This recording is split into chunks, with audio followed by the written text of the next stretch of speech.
Dans le cadre de notre travail sur la poésie, voilà ce qui concerne le lexique du vocabulaire des sentiments amoureux. On vous explique dans l'exercice 1 que le mot amour recouvre 4 sentiments différents dans la Grèce antique. Il y a eu des philosophes qui se sont penchés là-dessus, des auteurs. C'est intéressant, je trouve, de voir comment on voyait l'amour dans l'Antiquité. L'amour était divisé en 4 parties, en fait, en 4 catégories, puisqu'il y avait 4 mots différents. Un mot philia qui désigne l'amitié, qu'on va retrouver dans philosophe, etc.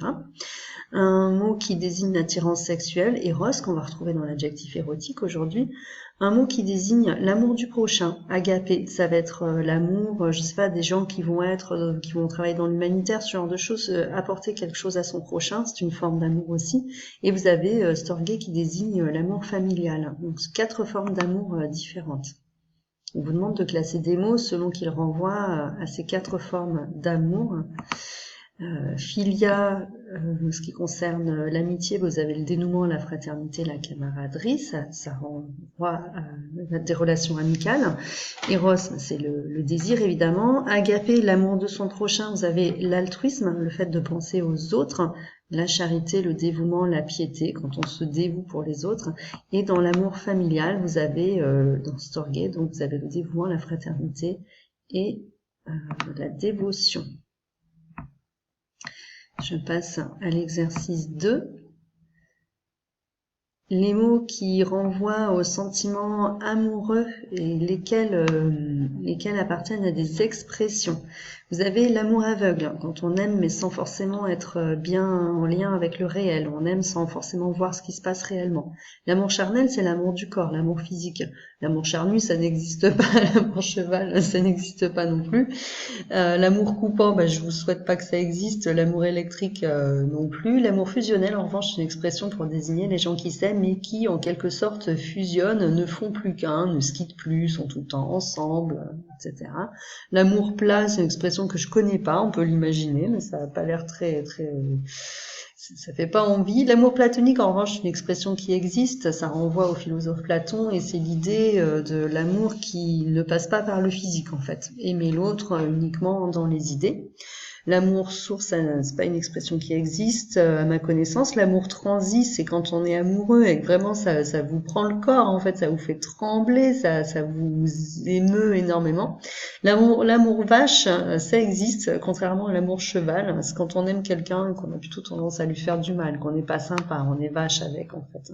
Voilà les définitions de ces expressions. Pour l'exercice 3, vous avez la famille de mots autour du mot amour. Donc un adverbe, amoureusement, 3 adjectifs, amoureux, amoureuse et en amouré.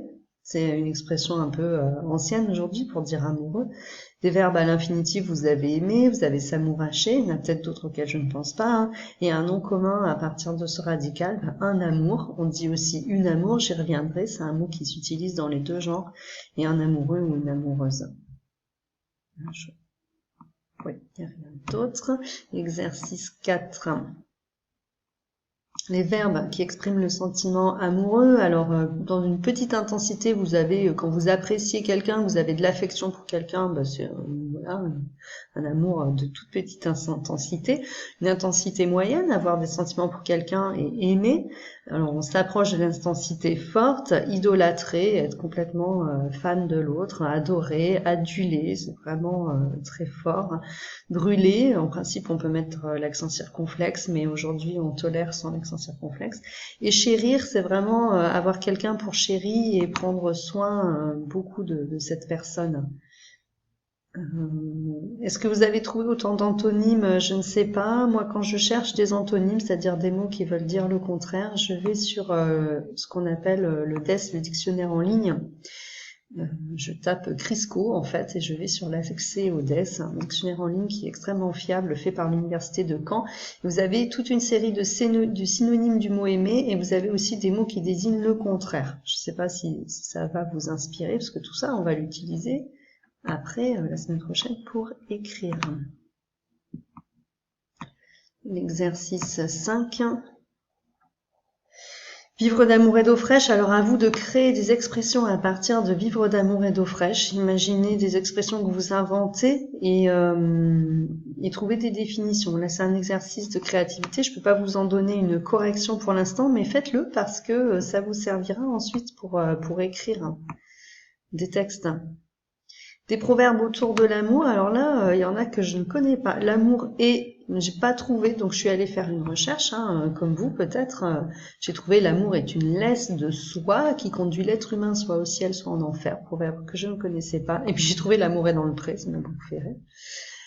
Qu'est-ce qu'il y a encore? Loin des yeux, loin du cœur. Heureux au jeu, malheureux en amour. En amour comme à la guerre, il faut savoir perdre. Il faut se quitter souvent pour mieux se retrouver. Amour nouvelle. Je sais pas trouvé, ça ne m'évoque rien. Peut-être que vous aurez des choses à me suggérer et n'hésitez pas à me les écrire. J'invente des comparaisons sur l'amour. Vous savez que les comparaisons, c'est quand on utilise comme ou tel que, comme le fait ici La Rochefoucauld, un auteur classique. À vous d'imaginer des comparaisons à partir du mot amour et on les utilisera encore une fois la semaine prochaine pour créer. Dans le classeur, vous allez noter séance 3, le lexique du sentiment amoureux. Amour est un nom épicène, c'est pour ça que tout à l'heure dans le proverbe il était question d'amour nouvelle au féminin. Il y a quelques mots qui sont à la fois masculins et à la fois féminins dans la langue française. Le mot après-midi par exemple, on peut dire un après-midi ou une après-midi, ce sont des mots épicènes. Donc amour c'est à noter, on peut dire une amour, alors ça fait plus poétique, plus classique, on aime ou on n'aime pas, mais on peut dire les deux grammaticalement. Et puis le mot amour entre dans de nombreux proverbes, j'ai mis il parce que là c'est le mot amour.